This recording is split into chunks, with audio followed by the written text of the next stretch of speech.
তাহলেই হবে। কজন এসেছে তোমরা? 31 জন। আচ্ছা, যে কজনই আসে আসুক। সেদিন আমরা কিন্তু কথাটা শেষ করিনি, তাই না? এই যে খালি বলেছিলাম যে এটা একটু বলতে চাই আমি। এটা বলতে চাই এই জন্য যে এটা তোমাদের পরীক্ষাতে ধরবে না, কিন্তু ডিএমসি স্টুডেন্টরা কিংবা আমরা তো শুধুমাত্র এই স্বপ্ন দেখি না যে তোমরা শুধুমাত্র পাশের জন্য চিন্তা করবে, তাই না? এটা জীবনে তোমাদের কাজে লাগবে, to thinker in better way, in greater way. সেই জন্য আমরা এগুলো একটু আলোচনা করি। এই দেখো, divergence, convergence, serial processing, parallel processing, reverberation, এই 5 রকম পদ্ধতিতে নিউরনাল পুলিং হয়, নিউরন একসাথে একটা সিনাপস করে। ডাইভারজেন্স হচ্ছে একটা থেকে দুইটা, দুইটা থেকে ছয়টা হয়ে গেলো তিনটা তিনটা করে, বুঝতেই পারছো। কনভার্জেন্স হচ্ছে চারটা থেকে একটা। Serial processing just like electric circuit, serial bulb যেরকম একটা পর একটা বাল্ব যাচ্ছে ওইভাবে।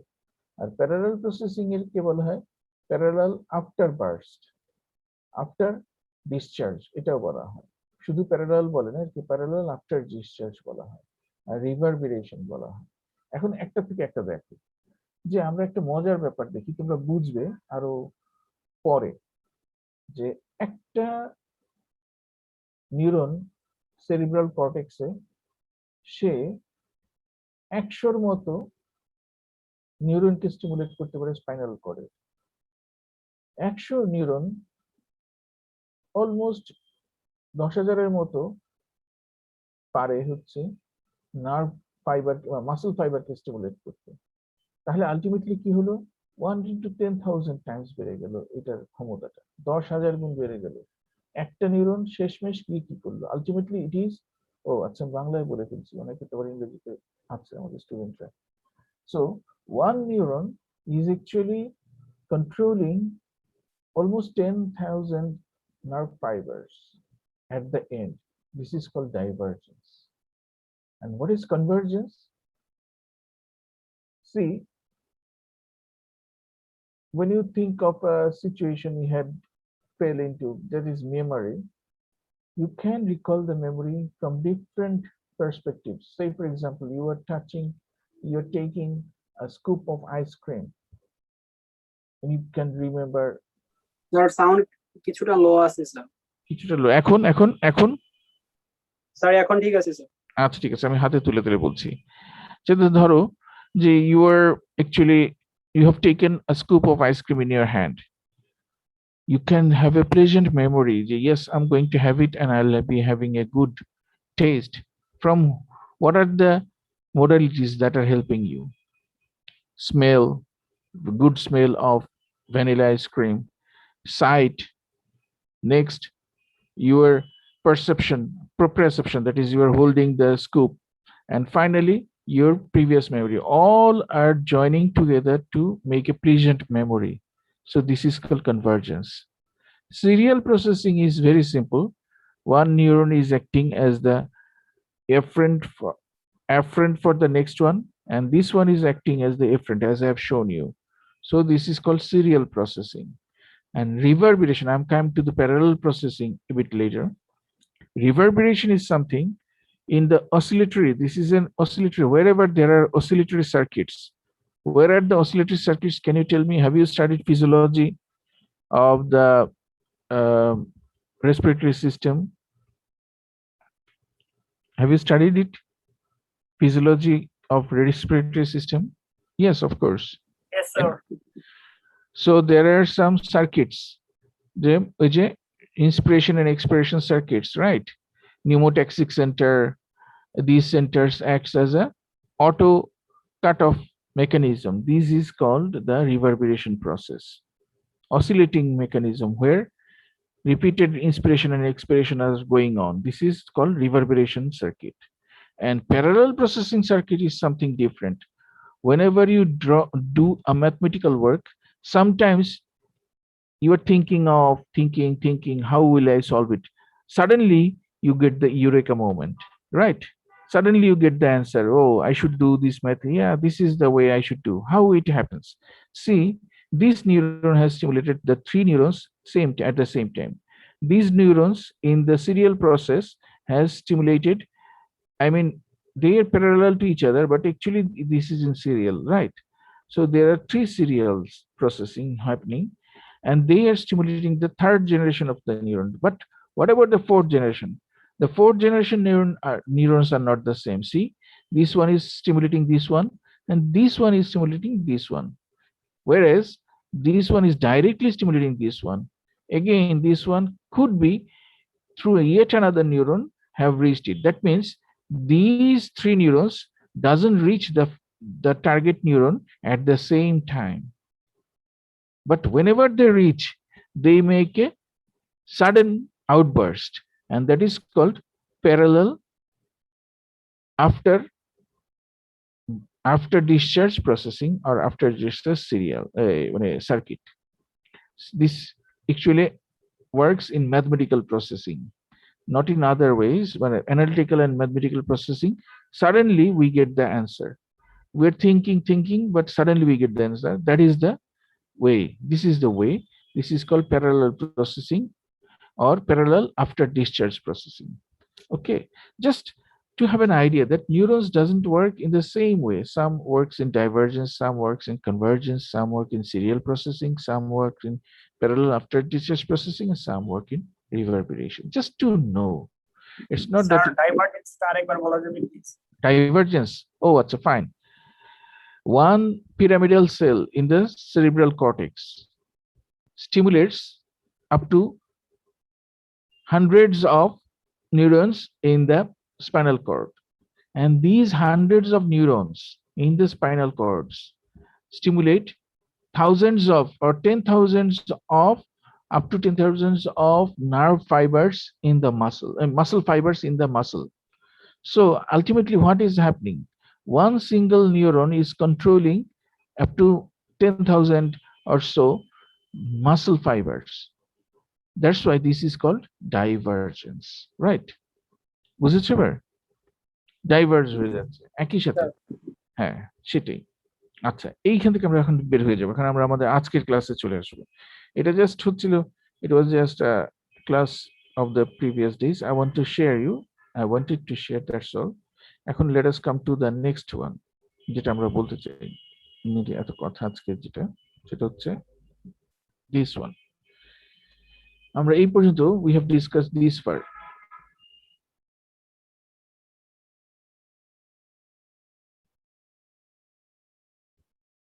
এই পর্যন্ত আমরা আলোচনা করেছিলাম যে কেন the impulse has to reach the muscle. It can't go away from the naked axon, because we can see that this naked axon is not actually naked. It is covered by continuation of the endoneurium and endomysium. That's why the impulse can't get away from the muscle. It has to reach the sarcolemma, and then it reaches the T tubules. Then T tubules reaches the sarcoplasmic reticulum, and from there calcium is released and muscle contraction occurs. You know these things. We have discussed in muscle contraction and histology classes of muscle. We have discussed all these things in details. So this is what we have discussed in the last class. Now, what are the response of neurons to injury, and what are the actually response and recovery process of the neurons to injury? We can classify the, or we can describe the response. Before response, we should discuss the stages of degeneration. That means how the neurons are destroyed or degenerated following injury. What happens? You see, these things can be divided into three. This is the site of injury. This is the site of injury, or we can show it from this figure. You see, this is an intact neuron, right? This is an intact neuron, and what happens there? This is the site of injury. So the response of the neuron distal to the injury would be different, and proximal to the injury site would be different, and at the injury site would be different, right? Is it clear? The axon has been cut here. I have told you in the earlier class about the structure of the neurolemma and the role of endomysium. I have told you in the last class, haven't I? Didn't I tell you? Endonurium, মনে পড়ছে তোমাদের? ওই Yes, যে sir. ছবি দেখিয়েছিলাম যে, কই সেই ছবিটা? এই ছবিটার কথা একটু রিমাইন্ড করে দিই তোমাদেরকে, যারা ছিলে না তারা একটু সুবিধা হবে। This is the axon, and this is the exolemma, and this is the exoplasm. That means the protoplasm of the axon, and this is the myelin sheath formed by the wrapping of the Schwann cell upon the axon, and this is the cytoplasm of the Schwann cell. This is the nucleus of the Schwann cell. This is the outer membrane of the Schwann cell, and all these three, that is the outer membrane of the Schwann cell, the cytoplasm, and the nucleus of the Schwann cell, forms the neurolemma, and out of neurolemma there is a endonurium. Endonurium is outermost structure in a single nerve fiber, right? So outwards to inwards, neuro endonurium, then the neurolemma, then the myelin sheath, then the exolemma, then the exoplasm, and axon itself, right? So this is how we can denote a nerve fiber, and this it has been shown here. Again, the same thing in cross section. It was a longitudinal section, it is cross section, same thing. Okay, and so you can see this is the endonurium, and this is the axon, and this is the Schwann cell myelination sheath, and that is actually the Schwann cell membrane. Cytoplasm and nucleus is not seen here because it is going to be bare, and the myelination sheath is going to terminate here. That's why there is no more myelin sheath here. It has become bare or naked axon, but still it is covered by the endonurium, and which is continuous with the endomysium, right? So response of the neurons to injury and recovery of the neuron to the injury depend on these intactness of the endonurium and the intactness of the covering that I'm going to tell you now. What happens?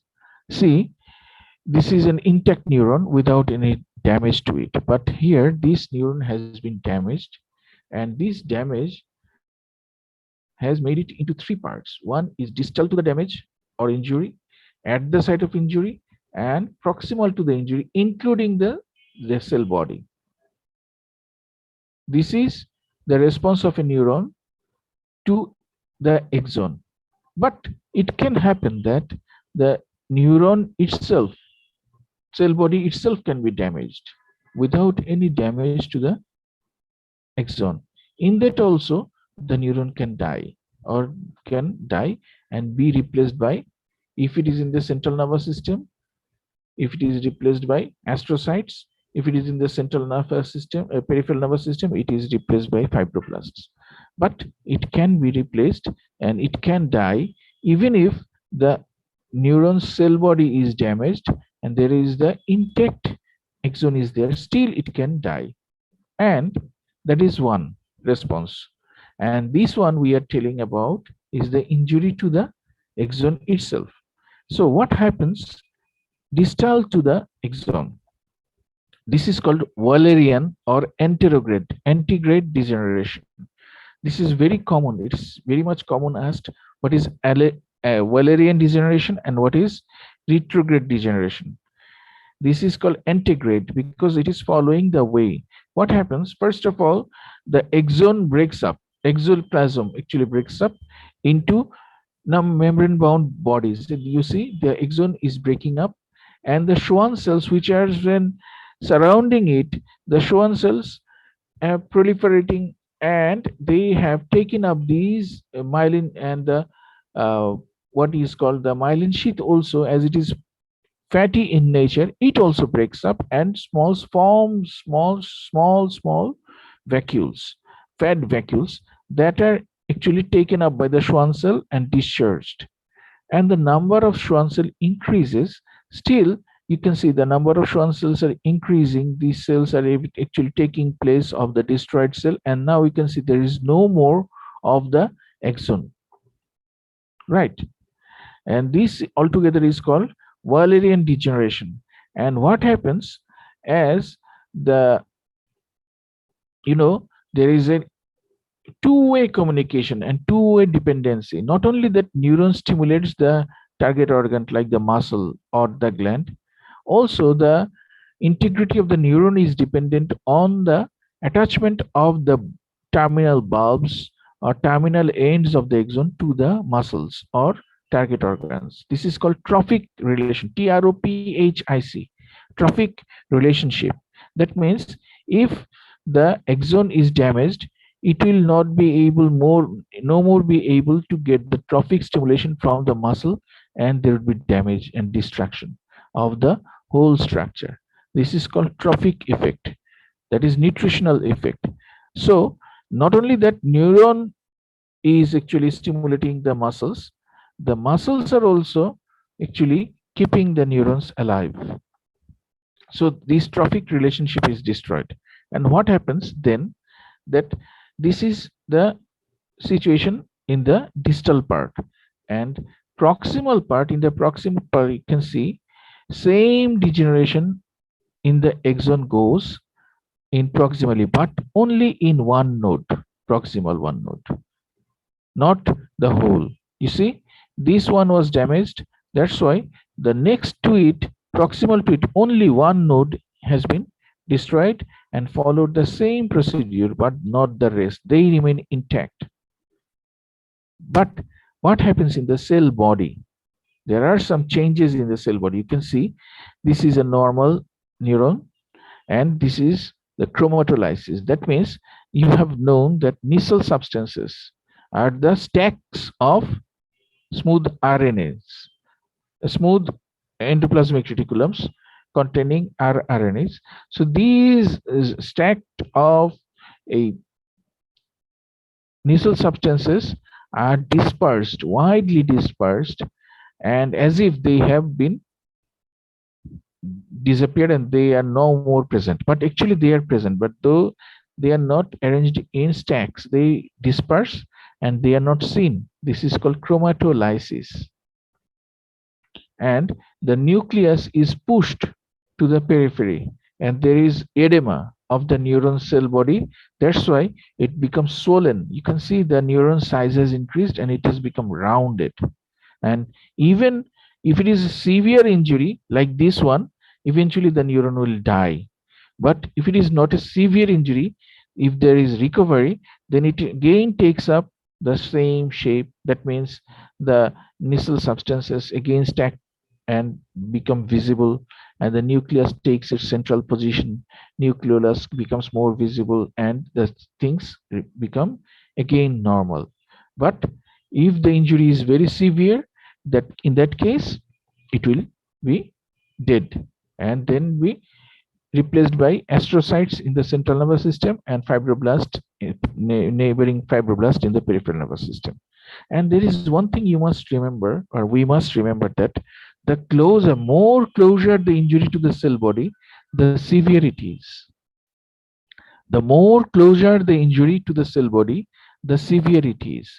Even sometimes, even it is very much distal, the cell body is never ever aware that there has been a cut in the long process of the axon, if it is very long one. Sometimes neuron cell body cannot even recognize that. But the closer it is to the cell body, the more proximal it is to the cell body, the more severe the injury is to the cell body itself.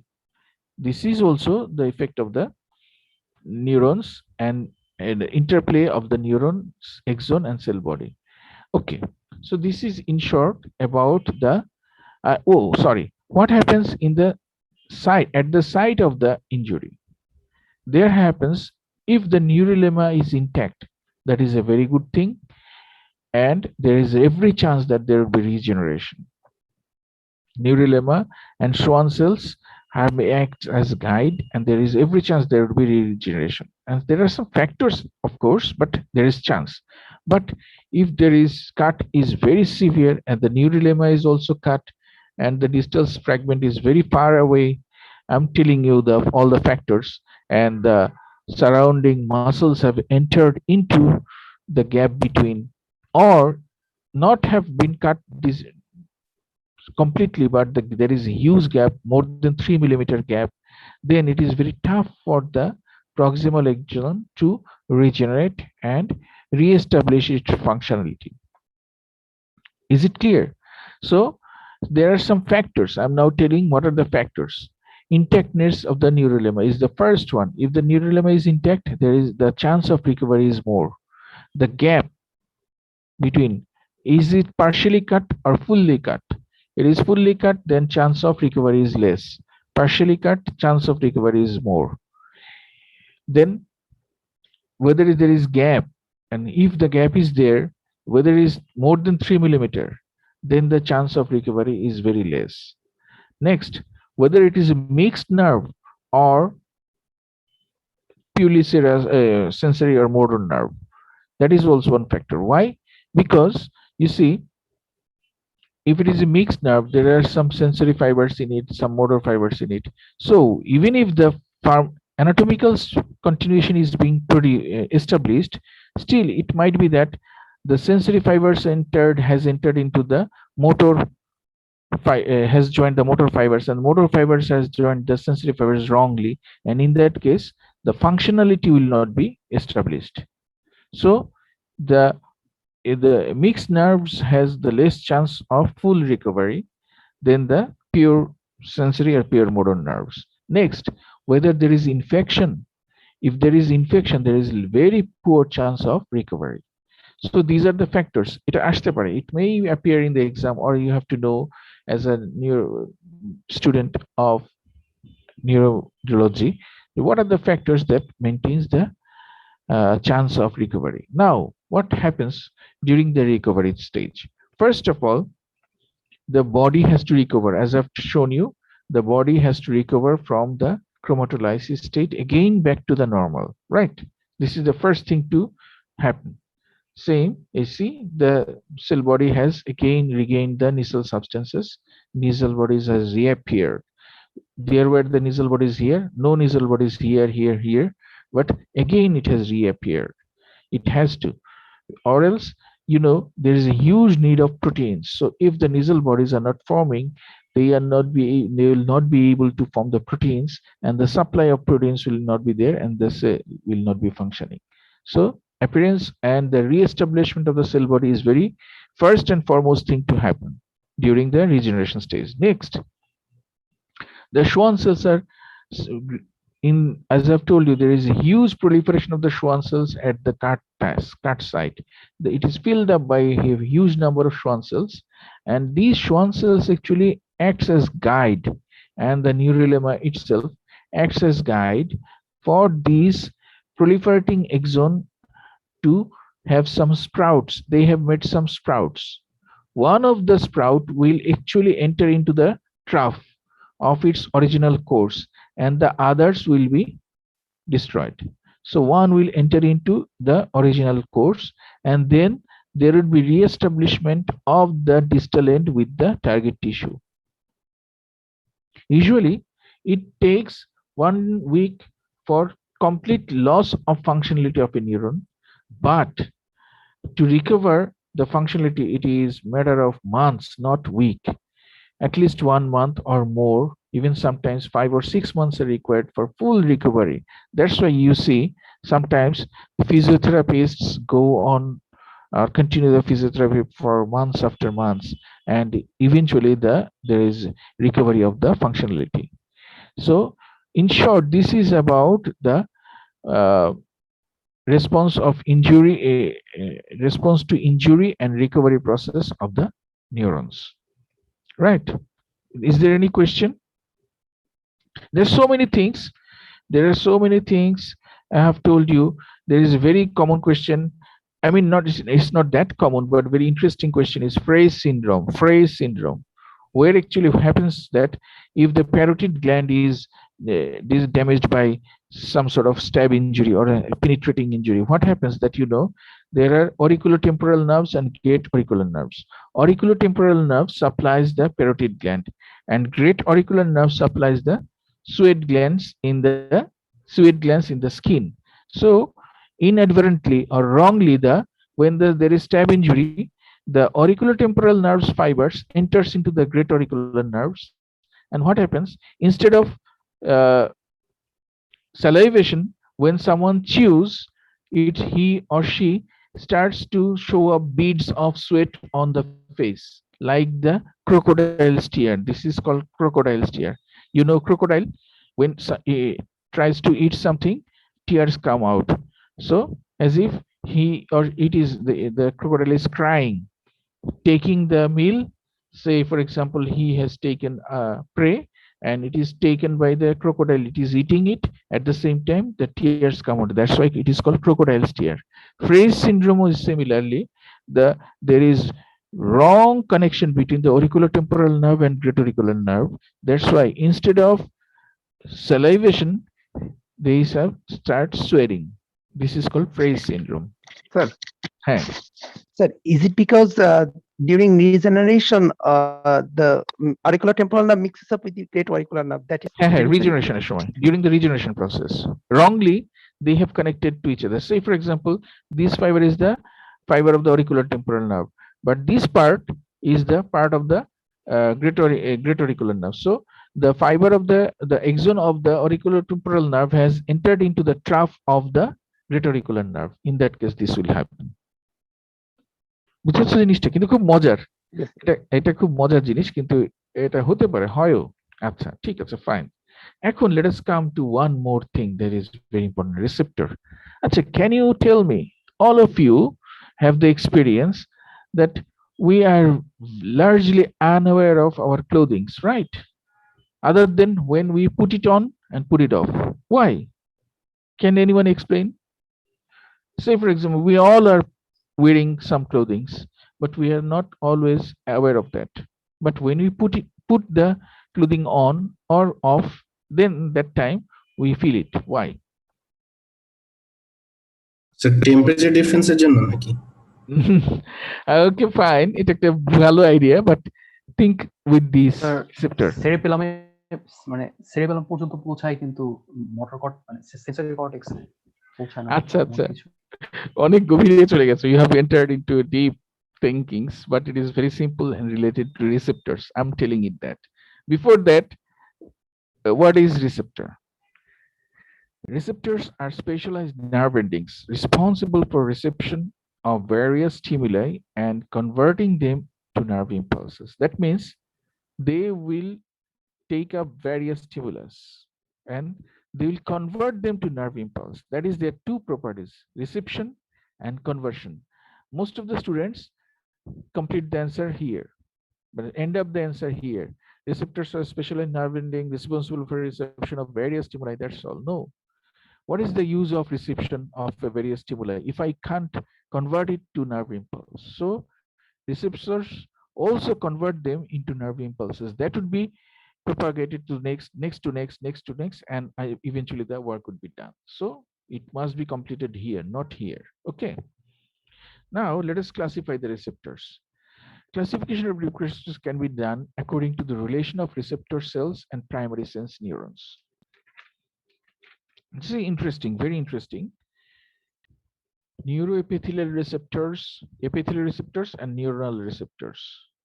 Three types of receptors are there according to the relation of the receptor cell and primary sensory neurons. Let me first start with the neuronal epithelial receptors. What is this? Actually, here the cell bodies of the neurons are directly exposed to the environment, and acts as the receptor itself, just like the bipolar olfactory neurons. A bipolar olfactory, write it down please. The example is, I couldn't get the chance to write it, just have prepared the headings. Bipolar olfactory neurons are the example of the neuroepithelial receptors. And from these, you must remember, when we will study the cranial nerves in details, that the first order neuron of the olfactory nerves are directly exposed to the environment. This is the unique feature of the olfactory nerve, that the receptors are actually the cell bodies of the first order neuron, and they are actually directly exposed to the environment. No other neuron is directly exposed to the neuron like this. So next category is the epithelial receptors. They are actually epithelial in nature, and they make contact with the peripheral processes of the primary sensory neurons, like the gustatory, that is taste neurons, sensitive hair cells of the auditory and vestibular system, that is যে কি বলে এগুলোকে তোমরা যেটা বলো ওই যে organ of corticels, hair cells যেটা কি hair cells of the auditory and vestibular systems, এগুলো হচ্ছে, এবং modified ওয়েতে rod and cones. Rod and cones হচ্ছে epithelial receptor. তাহলে কি কি বললাম? What are the examples? Gustatory or taste, then hair cells of the auditory and vestibular system, and modified ওয়েতে বলতে গেলে rods and cones. R rest all যেগুলোকে আমরা receptor বলি, all are neuronal receptors. Like এই যে যত কিউটেনিয়াস রিসেপ্টরস আছে, প্রোপ্রেস, যত এই যে pain, touch, temperature, pressure, vibration, যত কিছু আমাদের যাচ্ছে, অল দিজ আর হচ্ছে নিউরনাল রিসেপ্টরস। এদের একটা there is a peripheral process for that. That peripheral process carries the sensation by the receptor at the end of the peripheral process, then it is carried to the cell body, then it is either processed there or bypasses the cell body and reaches the central nervous system. So the very good example is the dorsal root ganglia cells, right? Dorsal root ganglia cells of the spinal nerve. These are the very good examples. And this is called neuronal receptors. So most of the receptors are actually neuronal type. Only one is the neuroepithelial type and few are the epithelial type. Now let us come according to the modalities of sensation. Some are mechanoreceptors. That means to which modality they respond. They respond to mechanical changes like pressure, touch, sound waves, rotatory movements, gravity, gravitational force. They actually mechanoreceptors. Then chemoreceptors, like the olfactory, gustatory, that is taste, and হচ্ছে carotid body receptors. These are all chemoreceptors. Gustatory, olfactory, and carotid body receptors. And now the photoreceptors, you know it, rods and cones are the very good examples and very perfect examples of photoreceptors. Then thermoreceptors, osmoreceptors, these are the examples, and you can understand pain, temperature. So temperature is mediated with thermoreceptor. Osmoreceptors maintains the osmolarity, they sense the osmolarity of the fluid. And finally nociceptors, what are these? These are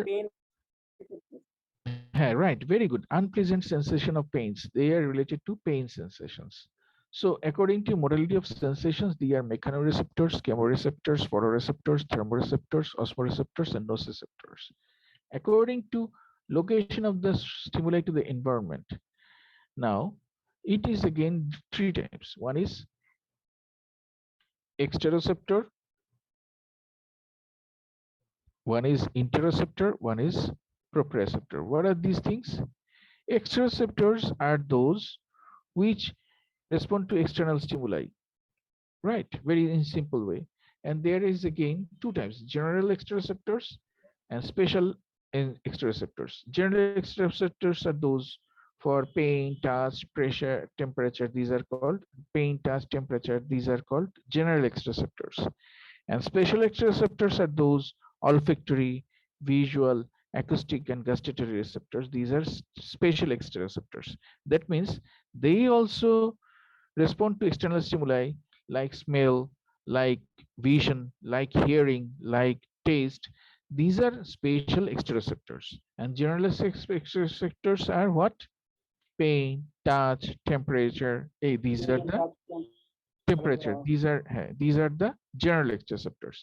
Now interoceptors. These you can assume the name implies they will communicate from the get the information from the interior of the body. Exteroceptors takes the information from the exterior of the body, and interoceptors are related with the interior of the, that means with the different viscera, and their responses, their pain. And I have told you in the earlier classes, the pain of pinprick and pain of gastric pain is not the same, or cardiac pain is not the same. I've told you in the last class. Did I? Or some way? Anyway, if I have not told you, let me make it sure and clear that if you have a pinprick, that pain, and if you have a, uh, I don't expect that you would be having this experience. If someone has a experience of cardiac attack, that pain or gastric ulcer pain is not the same. The pinprick is very sharp, very pinpointed, but the interceptor pain, that is the pain from the viscera, are very dull, agonizing, aching, but they are not localized, they are diffuse. So there is difference in the pain type and the all the way it reaches the higher centers. So these are the exteroceptors and these are the interoceptors, right? And what about the proprioceptors? Can anyone tell me please what is proprioceptors? Locomotory system থেকে যে সেন্সেশনটা আসে ওই receptor গুলাই হচ্ছে proprioceptor. কোনটা থেকে বললা? মানে আমাদের বডি মানে এনভায়রনমেন্টের লোকেশনটা যেইভাবে আমরা বুঝি আর কি, যেই রিসেপ্টর গুলার মাধ্যমে। হ্যাঁ হ্যাঁ, এটার লোকেশনটা কোথায় হয়? দুই জায়গাতে হয়। Very good. তার মানে ডিটেক্ট দ্য মুভমেন্ট, তারা হচ্ছে অ্যাকচুয়ালি ডিটেক্ট দ্য মুভমেন্ট। তার ফলে আমরা বুঝতে পারি মেকানিক্যাল স্ট্রেস এন্ড পজিশন, তুমি যেটা বললা যে আমাদের শরীরটা কিভাবে আছে। দেখো, if we even close our eyes we can think and understand whether we are sitting or we are standing or lying down or leaning, whatever. We can understand where is my hand, where is my leg. I can understand where is that organ without even seeing that. How? This is called proprioceptions. They are located within the joints, they are located within the muscles, everywhere they are there. That's why whenever we move or put some a hand somewhere, we can understand. That means if we can divide it, these proprioceptions, it has also, these are also two types. These are also two types. One is general proprioception, one is special proprioception.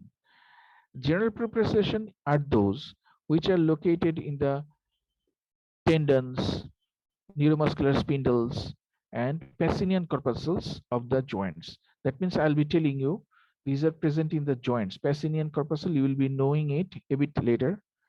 Right after this slide, we'll be going to that.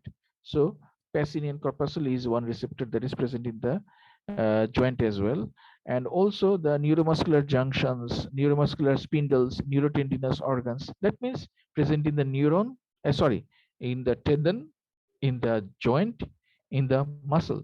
They are present and they actually informs us. We'll be discussing the proprioceptors in very much details. In very detail, we'll be discussing in the later part of the class. So don't worry, we'll be detailing it. But for now on, you just have the idea that proprioceptor, general proprioceptors are present in the joints, in the muscles, and in the tendons. And special proprioceptors are the head proprioceptors. That means they are actually present in the vestibular system. And that's why whenever we oscillate our head from before backwards or right to left, we can understand, we even without thinking, I mean, we don't saying, we can understand where is my position of my head. These are the vestibular system, that is the cranial nerve 8, vestibulocochlear. Vestibular part is related to balance and position, and cochlear part is related to hearing. You know it. Hearing, right?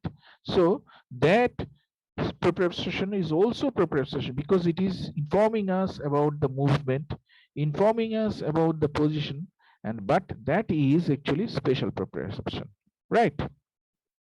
So in short, we have discussed, but another classification is that capsulated and non-capsulated. That is another classification. What is capsulated? You can understand from the name, very name, that some receptors are covered by a capsule, connective tissue capsule, right? These are called capsulated, and some receptors are there which are actually not covered by any capsule. These are called non. This is called anatomical types of receptor. So that I have not written, but that is very commonly asked. What are the capsulated receptors? What are the non-capsulated receptors? Let me show you. This is I have taken from your Snell's neuroanatomy. This is a very nice one. I always tell you to go through the charts of the snail's neuroanatomy. These charts are summary of the whole chapter. In such a way, they have made this summary that you don't need to go through the details if you don't think the time is short. You just follow this chart.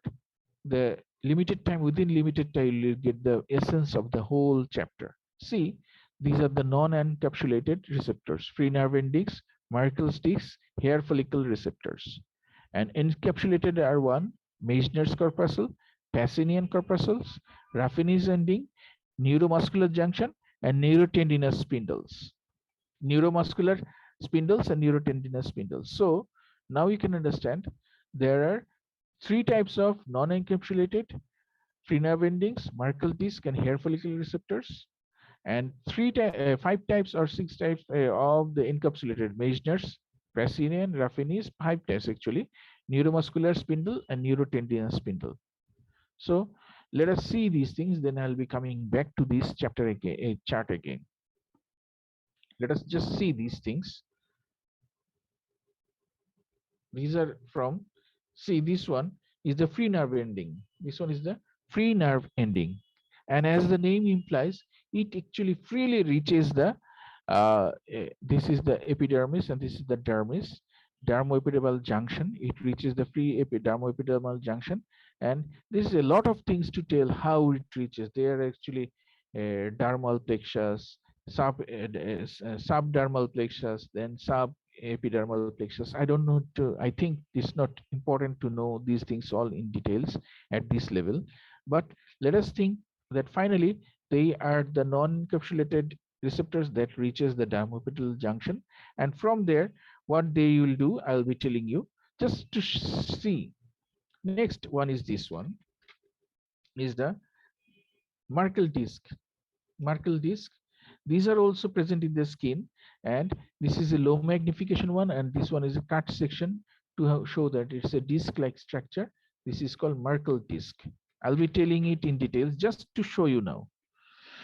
Then next one, this one is the, as I've told you, these are related to the nerve roots, and that is the hair follicles.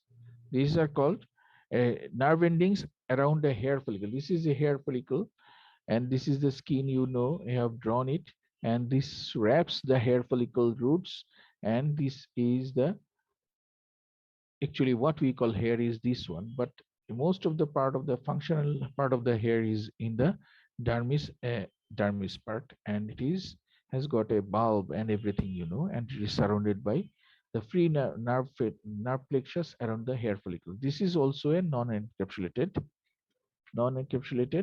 receptor. Next, there I'm coming to these things. Next are the things that we call the Meissner's corpuscle. Meissner's corpuscle, you can see this is the Meissner's corpuscle, where these are the capsulated one. Example of the, there is a capsule, you can see the capsule is continuous with the myelinated nerve fibers, and the capsule is contained with the endomysium, that is the continuation of the endoneurium is there, and within that these fibers, the flattened cells, are actually modified Schwann cells, and within these modified Schwann cells, there is the proliferation of the myelinated nerve fibers. So this is a capsulated one, example Meissner's corpuscle. Similarly, this one is another encapsulated one, where you can see there is a capsule, and similar way, this is the naked axon around which there is this wrapping, and that is the modified Schwann cells again. These are also Schwann cells, modified Schwann cells again, and they actually are continuous with the axon. So this is the Pacinian corpuscle, just to see how they look like. A function, I'll be telling it later. Next are this is called neuromuscular spindle. Neuromuscular spindle. This is located in the muscle. We will be detailing it. And next one is the neurotendinous, that is not shown here. So just to see how they look like. Now let us come back to the chart again. in this chart, you can see the free nerve endings are the mechanoreceptors. All these are mechanoreceptors, and their sensory modality is different, somewhat different. And location, you have to study it from here. The free nerve endings are located in the epidermis, cornea, gut, dermis, ligaments, joints, capsule, bones, dental pulp, everywhere, right? But Merkel's discs are hairless skin. That is very important thing teachers want to ask. Where is the location of the Merkel's discs? They are located in the hairless skin. Hair follicles, definitely they would be in the hairy skin. And what are the sensory modality? Pain, touch, pressure for free nerve endings. All pain, touch, pressure, all are stimulating the free nerve endings. But Merkel discs and hair follicles are stimulated by touch. And the Meissner's corpuscle is stimulated by touch. Pacinian corpuscle is by vibration. Raffin is by stretch.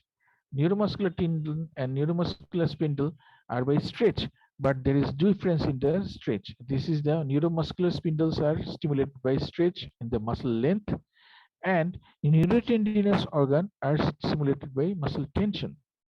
We'll be detailing it later, but from that you can understand this is the different kinds of receptors and with their locations and the modalities. Now at the side here you can see there are some fibers, A fiber, B fiber, delta fiber, alpha fiber. I have actually missed it, and if I get the time I'll be telling it. There are some fibers actually according to the myelination process, whether it is myelinated or non-myelinated, even it is myelinated, what is the diameter and what is the speed of these, they are classified. Let me show it. Can I have a second, please? 1 second, please.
Now you can see.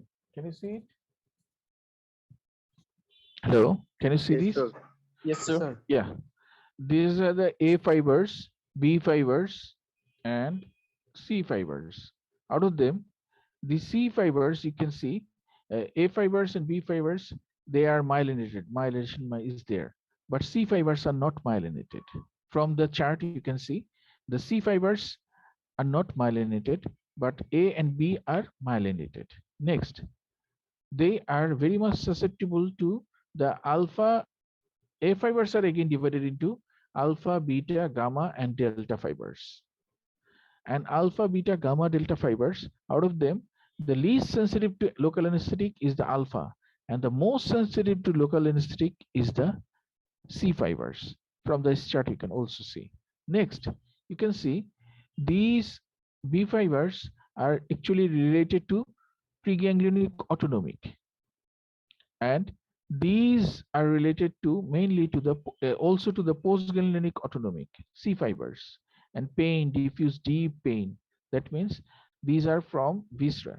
So you can see till that the B fibers are fully completely related to autonomic nervous system, and C fibers are related to postganglionic autonomic nervous system, and somatic nervous systems actually are containing the A fibers, and partly a bit of the temperature pathway is C fibers. But other than that, most of the somatic fibers are A fibers. See, you can see from here, the alpha fibers are carrying the sensation from the motor, and they act as motor, and they go to the skeletal muscle.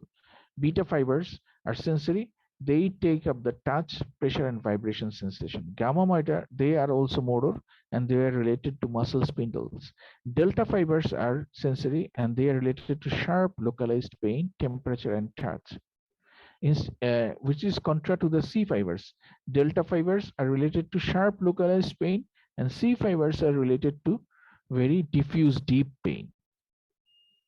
So this chart is also taken from snails, and this is very easy to understand, and you have to actually remember that.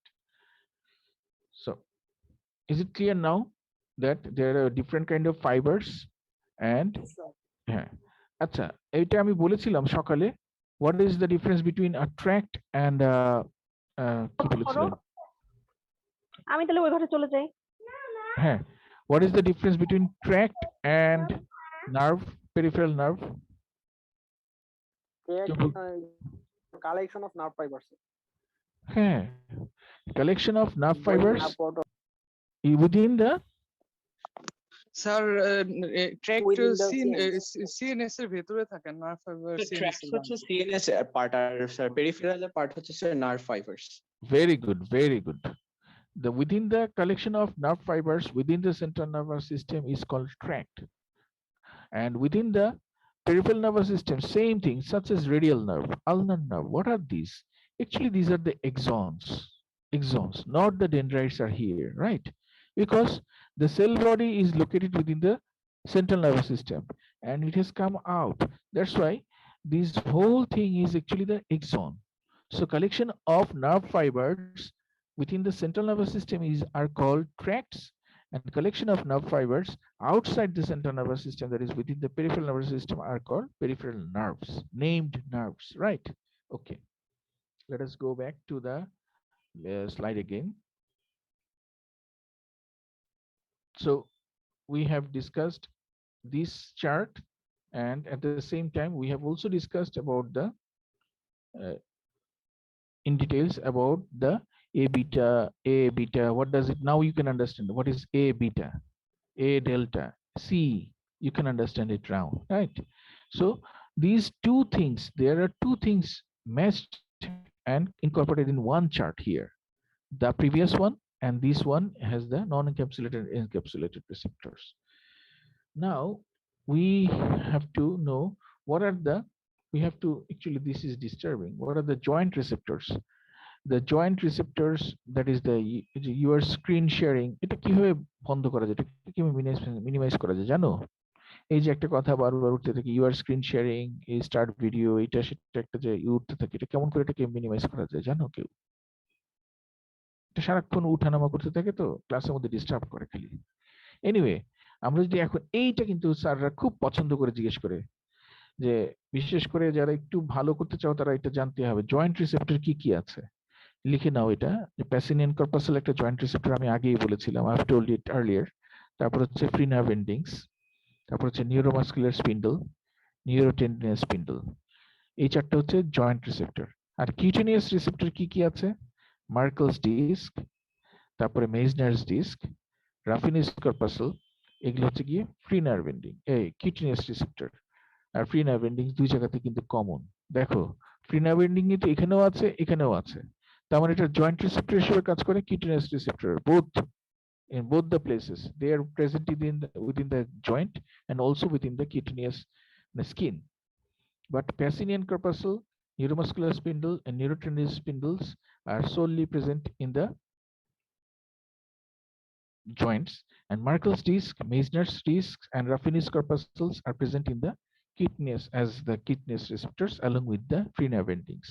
এটা কিন্তু ধরে যারা একটু ভালো করবে পরীক্ষাতে তাদেরকে এরকম আমরা সেগমেন্ট ওয়াইজ জিজ্ঞেস করবো যে whether you know it completely and properly, এটা আমরা দেখতে চাইবো। আর পোস্ট গ্রাডুয়েট স্টুডেন্টদের জন্য এটা একটা মাস্ট কোশ্চেন। আচ্ছা, এখন আসো এই জিনিসটাতে যাওয়ার আগে এই যে আমাদের কয়টায় ক্লাস শেষ হওয়ার কথা? ক্লাস টাইম কি শেষ? 8টায়?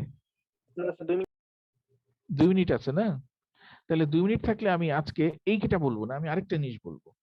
এইটা আমরা নেক্সট ক্লাসে আমি ধরবো। আমি তোমাদের যে অনন্যা ম্যাডাম বলেছেন আমাকে যদি আজকে শেষ করতে না পারি তাহলে কালকে আমি আবার নিব তোমাদেরকে 12টায় ইনশাআল্লাহ।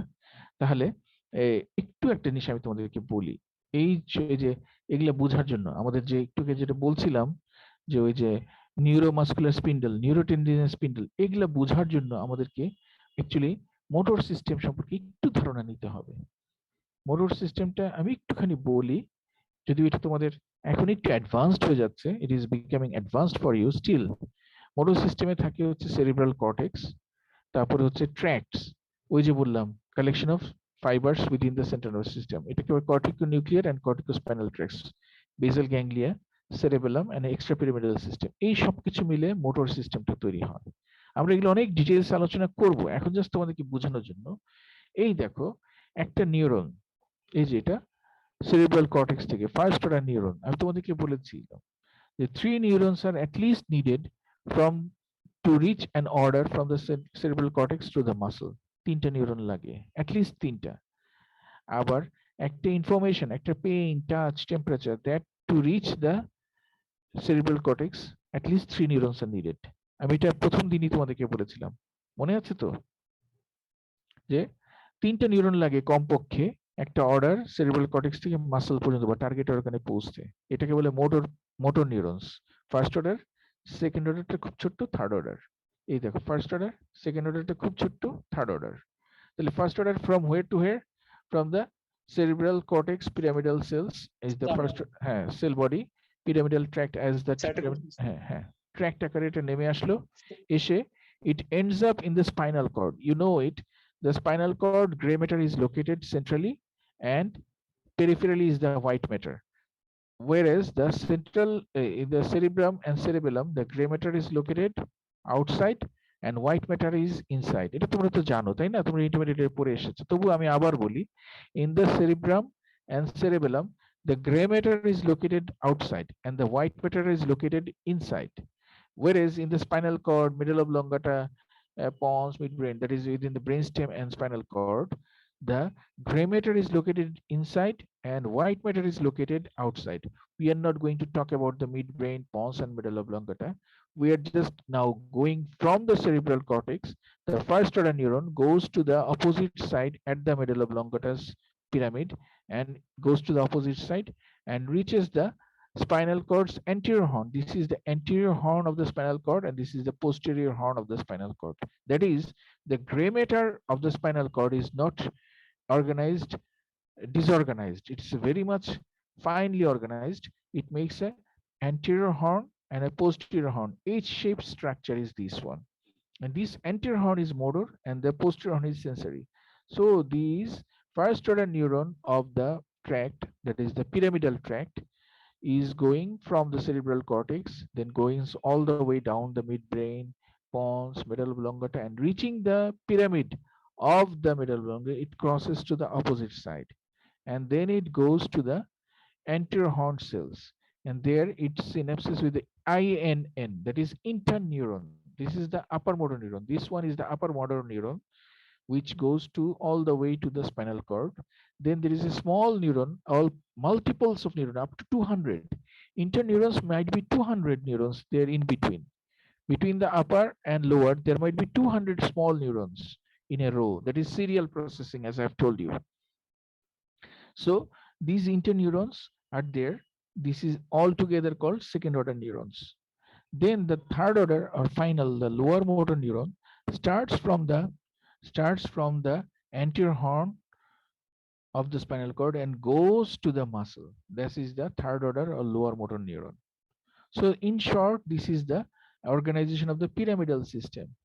But if the tracts originating from the cerebral cortex, from the pyramidal cells, but if they don't cross at the pyramid of the medulla oblongata, all these tracts are called extrapyramidal tracts, like this one. That I have to, if I want to show you how, if I want to show you, say this one is an pyramidal cell. This pyramidal cell body, this one is a cerebral body. This axon is going down all the way like this. This is called internal capsule. This is sorry, this is called corona radiata. Then this is called internal capsule.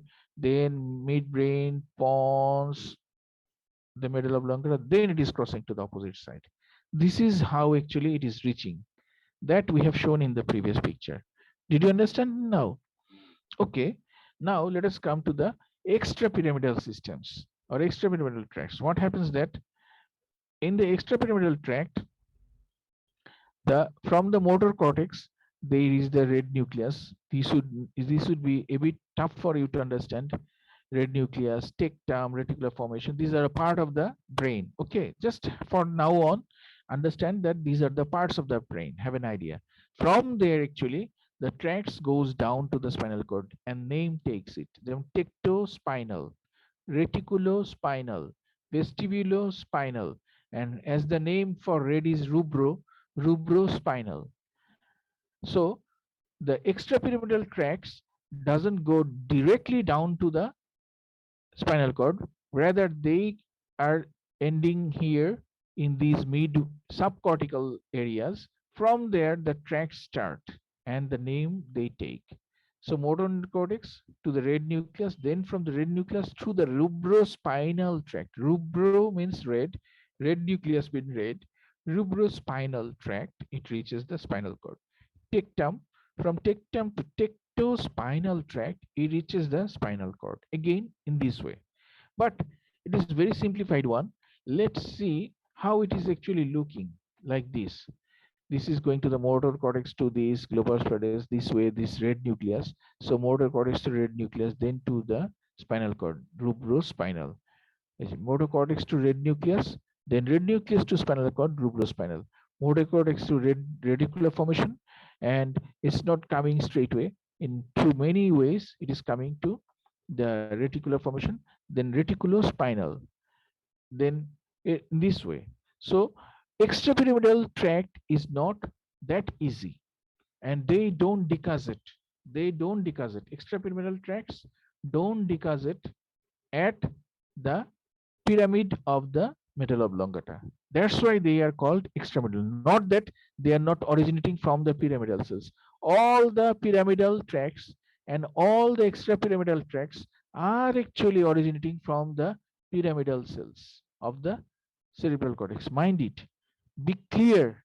This is a very wrong idea that we say that the pyramidal tracts originate from the pyramidal cells of the cerebral cortex and the extrapyramidal cells don't. No, never ever. All the motor descending pathways are actually originating from the pyramidal cells in the cerebral cortex. But the name given to pyramidal tract is that. Why? Because that they cross to the opposite side at the pyramid part of the medulla oblongata. And the extrapyramidal tracts like rubrospinal, tectospinal, vestibulospinal, olivospinal, they don't actually cross at the pyramid of the medulla oblongata. That's why they are extrapyramidal, not that they have originated from cells other than the pyramidal cells. All the down descending motor tracts are actually originating from the pyramidal cells. Whether that decussate at the medulla oblongata's pyramid, another pyramid. This is medulla oblongata's pyramid, and these are the pyramidal cells. So whether they decussate at the medulla oblongata's pyramid, that gives the name. If they decussate, they are called pyramidal. If they don't decussate here, that are called extrapyramidal. This information will be needed in the next class tomorrow. আজকের জন্য এইটুকুই শেষ করে দিচ্ছি, হ্যাঁ। তোমরা শুনছো? জি sir. বুঝতে Yes, sir. পেরেছো কি বলেছি? জি স্যার। এই নেক্সট দিনে আমরা যখন নিউরোমাসকুলার স্পিন্ডল নিউরোটেন্ডিনাস স্পিন্ডলটা বলবো তখন অ্যাকচুয়ালি আমাদের এই আন্ডারস্ট্যান্ডিংটা থাকতে হবে যে আপার নিউরন কোনটা, ইন্টার নিউরন কোনটা, লোয়ার মোটর নিউরন কোনটা, লোয়ার মোটর নিউরন আরো আছে, লোয়ার মোটর নিউরন সম্পর্কে, আপার মোটর নিউরন সম্পর্কে অনেক কিছু বলার আছে, সেটা আমরা ডিউ টাইমে বলবো। হ্যাঁ, আপাতত আমরা এইটা বলে শেষ করে দিচ্ছি যাতে নেক্সট দিন তোমরা বুঝতে পারো নিউরোমাসকুলার স্পিন্ডল কিভাবে কাজ করে, নিউরোটেন্ডিনাস অর্গান স্পিন্ডলস কিভাবে কাজ করে, and how they actually maintains our posture, tone, এগুলা কিভাবে মেনটেন করে, পজিশন এগুলা কিভাবে মেনটেন করে সেটা তো আমাদের বুঝতে হবে। বুঝতে হলে আমাদেরকে এই আন্ডারস্ট্যান্ডিংটা রাখতে হবে। হ্যাঁ, ওকে, আজকের জন্য এইটুক, থ্যাংক ইউ।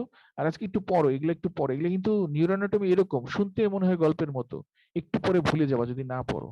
বই দেখো, স্নেলস নিউরোঅ্যানাটমি আর বিশ্রাম সিং দুটোকে ম্যাচ করে পড়ো। হ্যাঁ, ওকে, থ্যাংক ইউ, ভালো থেকো ইনশাল্লাহ। কালকে আমি থ্যাংক ইউ হয়তো স্যার। নিব, আমি অনন্যাকে বলে দিচ্ছি আজকে। হ্যাঁ, কালকে আমি ইনশাল্লাহ নিব 12টার আচ্ছা সময়। স্যার। আচ্ছা ঠিক আছে, ভালো থেকো। তারপর Thank ম্যাডাম you, আবার sir. আসসালামু আলাইকুম। তারপর ম্যাডাম কন্টিনিউ করবে আবার। হ্যাঁ, ওকে, ভালো থেকো, আসসালামু আলাইকুম। Assalamu alaikum, sir. ওয়ালাইকুম